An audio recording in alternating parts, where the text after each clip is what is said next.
lundi et on se retrouve pour débuter une nouvelle semaine de vlog. C'est rare que je commence les vlogs le lundi. Enfin, c'était le principe de base, si je puis dire, mais c'est vrai que depuis quelques temps, je m'étais un petit peu éloignée de ce modèle-là et j'avais tendance à commencer mes vlogs le mardi. Donc voilà, on est lundi. Pour vous, ça change pas grand-chose puisque vous visionnez ce vlog un dimanche ou même un lundi d'après. Bref, on se retrouve donc pour une nouvelle semaine et je voulais vous parler de ma nouvelle lecture. Je l'ai commencée hier. C'est Meurtre en coulisses de Faith Martin. C'est donc le tome 3 des enquêtes de Loveday et Ryder. Loveday and Ryder. Enfin vous m'avez comprise. On va suivre donc deux enquêteurs, plus précisément, enfin un et demi, enfin ils sont deux. C'est un duo, donc on a Trudy. Trudy, c'est une jeune policière dans les années donc 60 en Angleterre, avec tout ce que ce statut incombe à cette époque. Donc des railleries, une sorte un petit peu de discrimination aussi, puisque donc elle est la seule femme dans son service de la police. Et Trudy va enquêter avec Clément Ryder, qui est donc un docteur à la retraite, qui est devenu le coroner. Donc le coroner, il est missionné pour... c'est un petit peu une sorte de juge. C'est difficile de définir le statut de coroner. C'est un petit peu une sorte de juge qui est là pour vérifier, pour demander une enquête si les circonstances d'une mort paraissent un petit peu suspectes. Et donc à eux deux, donc le docteur Clément Ryder est une personne plus âgée que Trudy. Et donc à eux deux, ils forment un binôme assez particulier, déjà par leur écart d'âge, mais aussi par leur écart d'expérience, puisque donc Trudy est une jeune policière avec toute sa naïveté, son insouciance, son côté assez crédule parfois, mais qui est très attachante. Et Clément Ryder a, lui, un petit peu plus d'expérience, il connaît un petit peu plus les rouages des enquêtes, et donc ils vont s'apporter mutuellement pas mal de choses. Et donc dans ce tome 3, on est toujours donc à Oxford, là où ont lieu les deux premières enquêtes. Donc le tome 1 c'est le corbeau d'Oxford, le tome 2 c'est un pique-nique presque parfait. Celui-ci c'est le tome 3 et il y a le tome 4 qui est sorti assez récemment, qui a une couverture verte. Je crois que ça s'appelle Le secret de quelque chose de Briar Hall. J'ai plus tout à fait le titre, mais je visualise la couverture donc qui est verte. Et dans ce tome 3, donc comme vous le voyez sur la couverture, on va en fait enquêter dans les coulisses d'une élection de Miss, donc l'élection de Miss Miel. C'est assez drôle d'ailleurs, ce côté un peu Miss Terroir si je puis dire. Et en fait, dans le cadre de l'élection de Miss Miel, il va se passer un petit peu plein de petites choses suspectes. Les Miss entre elles, on les soupçonne d'être assez mal intentionnées, de se faire pas mal de petites blagues et de provoquer pas mal d'incidents. Mais Trudy va être missionnée avec donc le docteur Ryder pour aller un petit peu faire la lumière sur ce qui peut se passer. Et voilà, on va suivre ça. Bien évidemment, donc un meurtre a été commis, enfin en tout cas une personne est morte. Et Trudy et le docteur Ryder vont être dépêchés pour savoir si cette mort était un suicide comme on l'entend au début et comme pas mal de personnages le sous-entendent, ou est-ce qu'il s'est passé quelque chose, est-ce que quelqu'un est intervenu et a accéléré les choses. Voilà donc pour cette lecture. Il est relativement court, comme d'ailleurs les deux précédents tomes. Il fait 284 pages et j'en suis page 80. Donc voilà, potentiellement ça peut se lire assez vite. Je l'ai commencé hier soir et ce midi et je vous en reparlerai quand j'aurai avancé un petit peu mieux. J'ai reçu un colis. Donc mon facteur a dû rentrer de vacances, ce que je vous disais pardon, dans le précédent vlog. Je sais pas comment me mettre avec ce soleil qui m'éclaire en pleine tête. C'est pas très pratique. Attendez, je vais plutôt aller fermer les volets.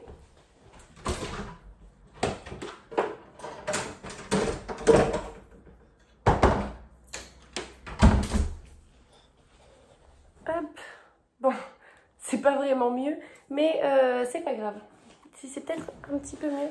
Et en fait, c'est que même mes volets fermés, j'ai des ouvertures qui font que le soleil me perce dessus. Bon, c'est pas grave de toute façon, c'est pas ma tête le plus important. J'ai donc reçu un colis, je ne sais plus du tout ce que c'est. Je sais que ça me vient des éditions City, mais c'était avant les vacances et je sais plus trop ce que j'avais demandé. Donc mystère, on va voir ça. Et hop.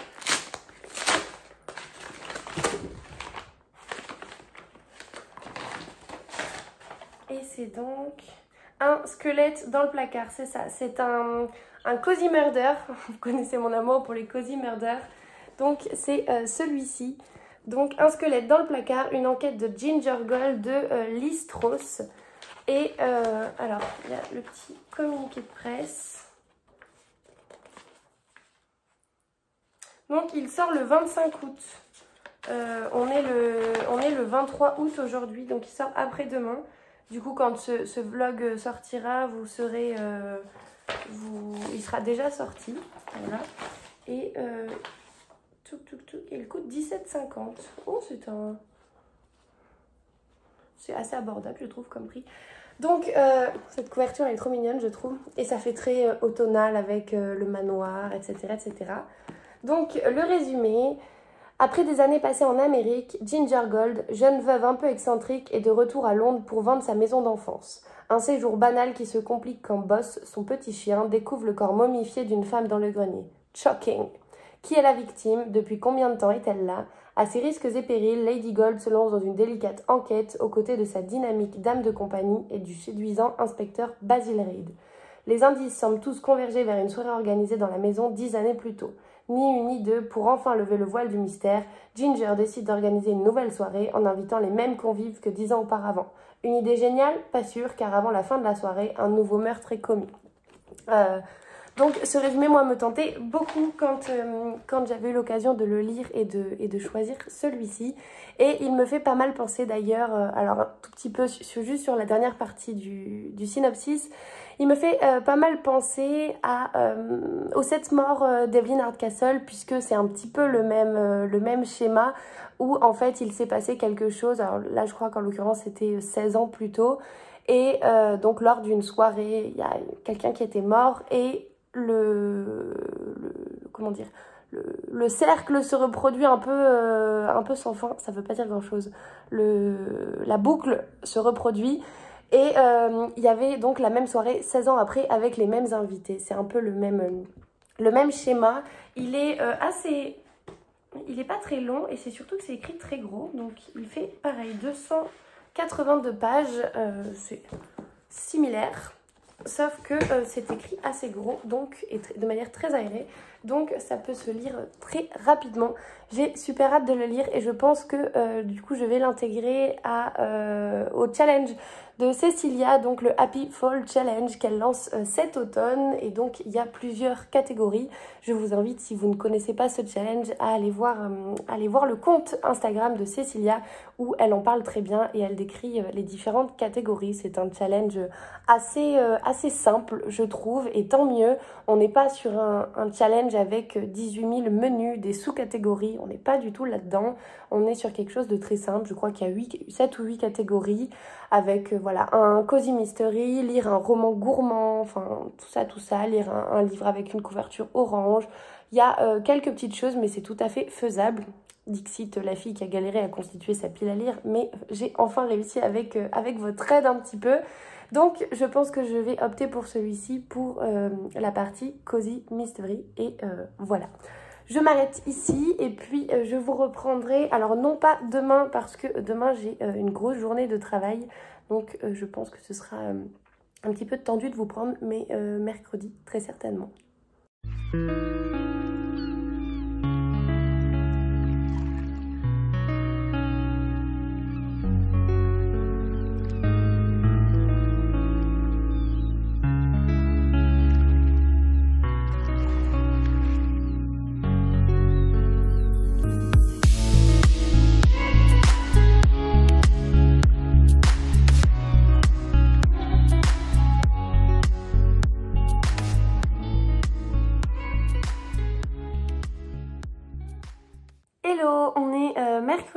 et donc je vous retrouve aujourd'hui parce que je me suis rendu compte que je ne vous ai toujours pas parlé de ma dernière lecture en cours, donc une lecture dont j'avais commencé à vous parler dans le vlog précédent.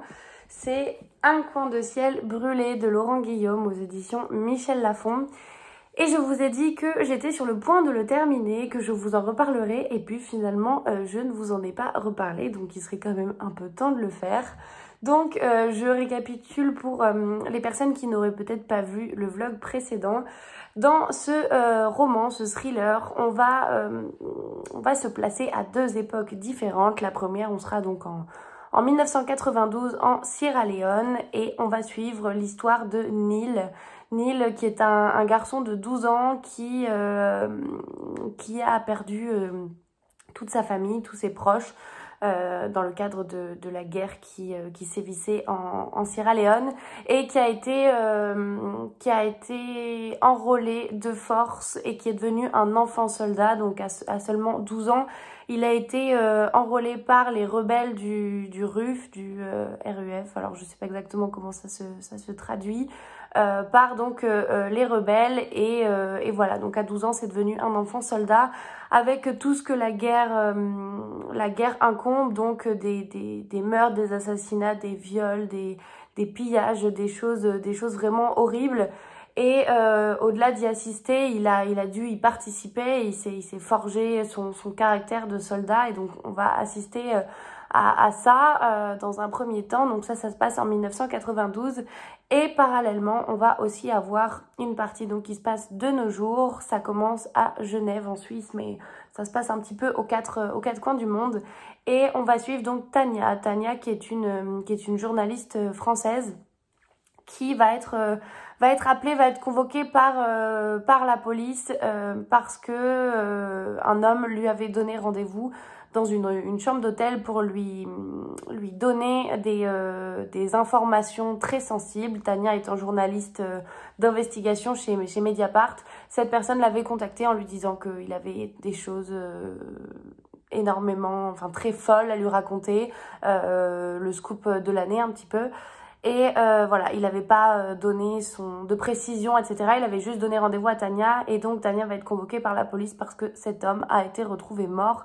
Et pas de n'importe quelle manière, puisqu'il a été retrouvé mort avec un pic à glace planté dans l'oreille.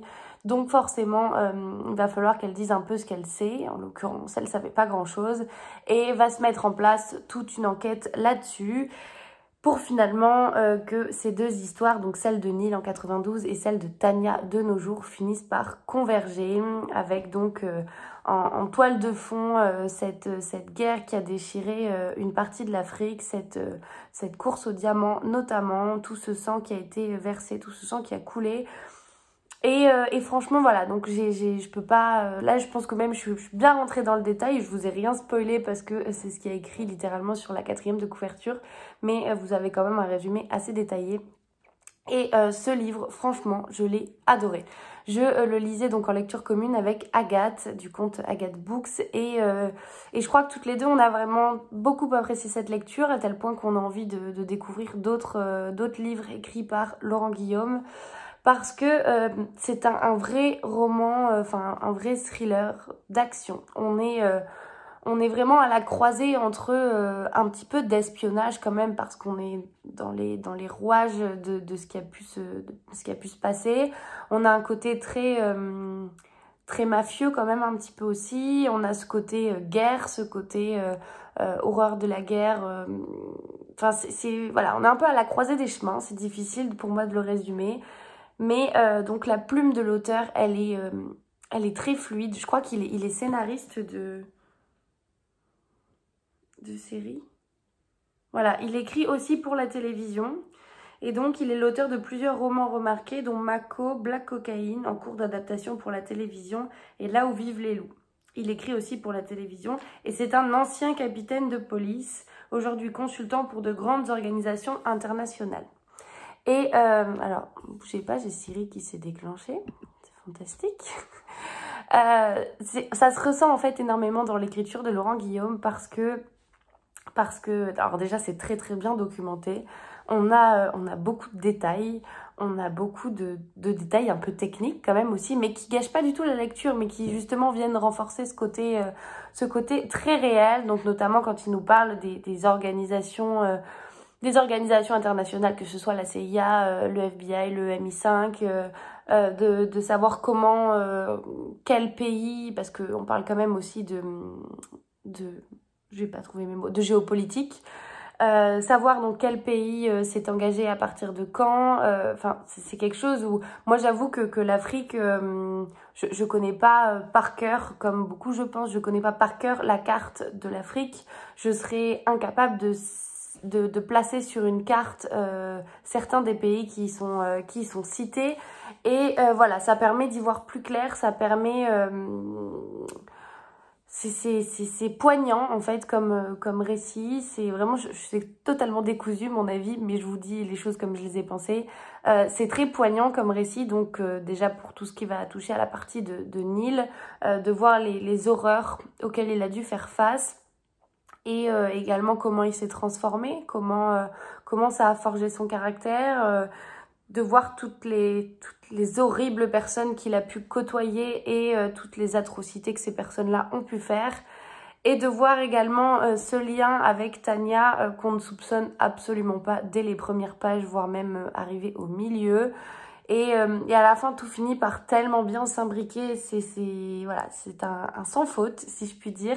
Parce que, voilà, vraiment, tout à sa place. L'énigme, elle est parfaitement résolue à la fin. Il nous reste aucun point d'ombre. Et c'est tellement satisfaisant parce que l'auteur, il dissémine, je vais réussir à parler, il dissémine plein d'indices au fur et à mesure.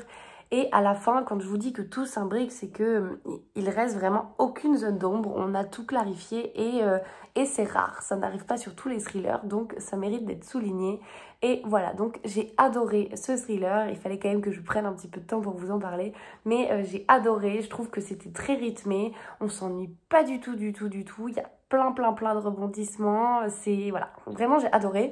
Donc je vous le recommande si vous ne le connaissez pas. Il vient de sortir, il est sorti en juin.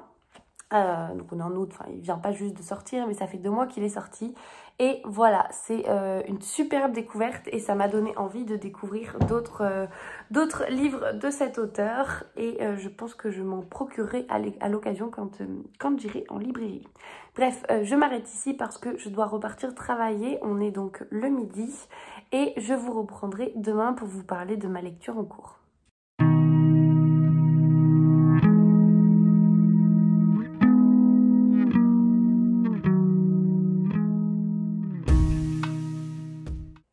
On est jeudi soir et comme promis, je vous parle de ma lecture en cours. Donc ma lecture en cours qui est Meurtre en coulisses de Faith Martin. C'est le tome 3 des enquêtes de Loveday et Ryder. Donc je vous en ai parlé un petit peu précédemment. On suit dans ce tome-ci nos 2 personnages, donc Trudy Loveday qui est une jeune enquêtrice de police, une stagiaire même selon son responsable, son directeur. Et le docteur Clément Ryder, qui est un ancien médecin légiste, je crois, qui s'est reconverti en coroner, donc une sorte de juge qui examine les morts un petit peu loufoques, un petit peu mystérieuses. Et donc à eux deux, ils vont être missionnés pour enquêter sur la mort de Abby. Abby, c'est une jeune fille qui est décédée empoisonnée dans le cadre, enfin en tout cas on ne sait pas à ce moment-là et on ne le sait toujours pas d'ailleurs, mais il se trouve qu'Abby participait à un concours de beauté qui est organisé actuellement dans la ville où vivent donc Loveday et Ryder. Et le concours de beauté s'appelle Miss Miel et donc il va y avoir un meurtre, celui d'Abby, et les 2 vont être missionnés pour découvrir ce qui s'est passé et faire la lumière sur tout ça. Ce tome, je l'aime bien, j'ai lu plus de la moitié, j'en suis page 180 sur 280, donc il me reste 100 pages. Et pour l'instant, j'aime un petit peu moins que les 2 précédents, alors j'espère que la suite va me faire mentir. Mais pour l'instant, je trouve que ça manque un petit peu de rythme. Il me reste 100 pages avant la fin et vous avez Gus qui est en train de farfouiller dans sa litière à côté, je suis désolée pour le bruit. Vous avez donc dans ce tome-là, je trouve qu'il y a un petit peu moins de rythme, il y a Ça met plus de temps en tout cas à se mettre en place. La preuve, voilà, on est à 100 pages de la fin et je trouve que ça décolle pas. Donc ça veut pas dire que je passe pas un bon moment de lecture, mais effectivement c'est un petit peu moins entraînant que les tomes précédents. Donc voilà, j'espère que la fin me fera mentir. Dans tous les cas, je passe donc un bon moment, c'est pas le souci, mais je le trouve un petit peu moins punchy que les deux précédents. Voilà, je m'arrête ici, je vais retourner lire, j'espère le finir ce soir ou plus tard demain et puis vous en reparler à ce moment-là. Et voilà, je vous reprends plus tard. Si vous voulez en savoir plus, vous pouvez aller regarder sur sa chaîne, sur son blog, vraiment tout est très... Hello, on est vendredi soir et donc je viens vous parler de la lecture que j'ai terminée, donc Meurtre en coulisses de Faith Martin. Alors j'ai laissé mon marque-page dedans, mais d'ailleurs je peux l'enlever. Hop. Ce tome 3 de la saga des enquêtes de Loveday and Ryder. Et conformément à ce que je vous disais précédemment, ce tome-là n'est pas mon préféré jusqu'ici, donc c'est le tome 3. J'ai quand même passé un bon moment, j'ai plus apprécié la dernière partie que effectivement les 180 premières pages. On va dire que j'ai préféré les 100 dernières, mais il m'a quand même manqué un petit quelque chose par rapport aux autres tomes. J'ai trouvé que le rythme était plus lent, que l'enquête mettait plus de temps à se mettre en place et j'ai trouvé le personnage de Trudy un petit peu plus naïve qu'elle pouvait l'être dans les premiers tomes. Après, j'ai été très contente de retrouver effectivement ce duo qu'elle forme avec le docteur Clément Ryder. Mais j'avoue que voilà, ce tome-là m'a un petit peu moins embarquée. J'ai trouvé qu'il y avait pas mal de descriptions qui parfois n'ont pas trop de lien avec... Enfin, elles ont un lien bien évidemment, mais j'ai pas trouvé que c'était toujours indispensable d'en avoir autant. Et que du coup, ça ralentissait un petit peu le rythme, sachant que le livre fait 280 pages, donc c'est quand même pas très long. J'ai trouvé que finalement, en 280 pages, il se passait pas énormément de choses. Voilà. J'ai quand même été un petit peu bluffée par la résolution du mystère. Alors j'avais vu venir le meurtrier. Ça commence à faire un petit peu beaucoup entre celui-ci et Meurtre et Charlotte aux fraises où j'avais découvert entre guillemets un petit peu avant la fin le meurtrier. Et là en l'occurrence ça a un petit peu plus gâché mon plaisir. Pour Meurtre et Charlotte aux fraises, j'avais effectivement des soupçons qui donc se sont confirmés. Mais j'ai quand même pris plaisir à le terminer. Là aussi, mais il m'a manqué un petit quelque chose pour voilà, me dire que c'était un cosy mystery comme je les adore. J'ai moins accroché avec ce tome-ci, mais bon, c'est pas très grave puisque de toute façon, j'ai le tome 4, donc la suite, dans ma palle, que je lirai, je pense, peut-être cet hiver, peut-être en début d'année prochaine. C'est donc Le secret de Briar's Hall. Et voilà, et ce tome-là me tente pas mal au niveau du résumé. Celui-ci me tentait un petit peu moins au niveau du concours de mise, du concours de beauté. C'est pas nécessairement un sujet qui me tentait beaucoup. Mais voilà, l'enquête était quand même sympa, même si effectivement ça restera pas mon préféré de cette saga. Bref, voilà donc pour ce compte rendu de lecture. Et exceptionnellement, je m'arrête ici, donc on est vendredi soir. Et je vais venir clôturer ce vlog maintenant pour la simple et bonne raison que je ne serai pas chez moi ce week-end. Je pars passer donc le week-end à Paris. Je vais rejoindre mon copain qui est là-bas depuis 2 semaines. Et on va passer un petit week-end ensemble à Paris.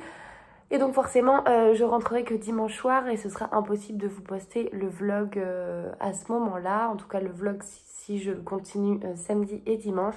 Donc ça va être effectivement un vlog un petit peu plus court cette semaine et j'en suis désolée. J'aurais aimé aussi trouver le temps de peut-être vous faire un bibliotour et vous montrer à quoi ressemble ma bibliothèque et pourquoi pas ma pile à lire, même si effectivement il faudrait peut-être que je poste des jours de congé pour vous tourner cette vidéo-là. Mais je n'ai pas eu le temps cette semaine, donc je vous prévois ça dans une autre vidéo.